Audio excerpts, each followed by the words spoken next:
नमस्कार मित्रांनो, मी प्रदीप तारमळे आपणा सर्वांचे एका नवीन व्हिडिओमध्ये सहर्ष स्वागत करतोय। मित्रांनो, अतिशय महत्त्वाचं अपडेट्स या ठिकाणी या व्हिडिओमार्फत कव्हर करत आहोत। ऊस गाळप धोरण 2025 संबंधित अपडेट असणार आहे। पहिली उचल खात्यात जमा झालेली आहे। तर आपण पाहाल तर कशाप्रकारे रक्कम प्राप्त झालेली आहे आणि कोणत्या जिल्ह्यातील अपडेट्स हे पॉईंट टू पॉईंट इकडे समजून घेणार आहोत। अनेक जिल्ह्यातील प्रश्न आपण वेळोवेळी मागणीनुसार कव्हर केलेले आहेत। आणखीन एक अपडेट्स घेऊन आलेलो आहे। चॅनल सबस्क्राईब केलं नसेल तर सबस्क्राईब करा, जेणेकरून अपडेट्स मिळत राहतील। ठीक आहे।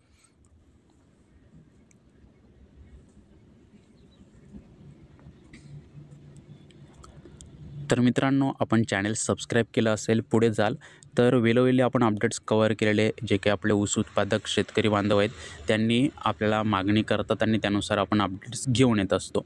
आता कोल्हापूर जिल्ह्यातील ही आपण अपडेट्स कव्हर करतो। यामध्ये आपण पाहाल तर कोल्हापुरातील कागल येथील छत्रपती शाहू सहकारी साखर कारखाना या ठिकाणी आपण पाहाल तर ऊस बिलाची प्रतिटन रक्कम या ठिकाणी शेतकरी बांधवांच्या खात्यावर जमा झालेली आहे। कारखान्याचे उपाध्यक्ष अमरसिंह घोरपडे यांनी प्रसिद्धी पत्रकाद्वारे ही सविस्तर माहिती या ठिकाणी दिलेली आहे। तर यामध्ये आपण पाहाल तर ऊस बिलाची रक्कम शेतकरी बांधवांना, जे काही ऊस उत्पादक शेतकरी बांधव आहेत त्यांना 3100 रुपये प्रति टन अशा प्रकारे त्यांच्या खात्यावर जमा करण्यात आलेली आहे। सविस्तर माहिती उपाध्यक्ष अमरसिंह घोरपडे यांनी प्रसिद्धी पत्रकाद्वारे या ठिकाणी दिलेली।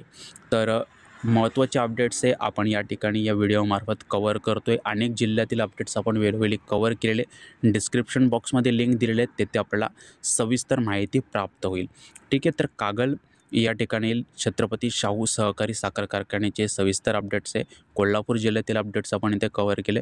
प्रतिटन 3100 रुपये अशाप्रमाणे रक्कम शेतकरी बांधवांच्या खात्यात या ठिकाणी जमा करण्यात आलेली आहे। ठीक आहे। सविस्तर माहिती समजून घेतली, माहिती आपल्याला आवडली असेल, कन्सेप्ट क्लिअर झाले असाव्यात। पुढील व्हिडिओमध्ये नवीन अपडेट्ससह पुन्हा भेटणार आहोत। तुर्तास एवढंच। हा व्हिडिओ आपल्या इतर बांधवांपर्यंत पोहोचवा, जेणेकरून त्यांना देखील सविस्तर माहिती समजून येईल आणि ते देखील या माहितीचा लाभ घेऊ शकतील। ठीक आहे। जय हिंद, धन्यवाद।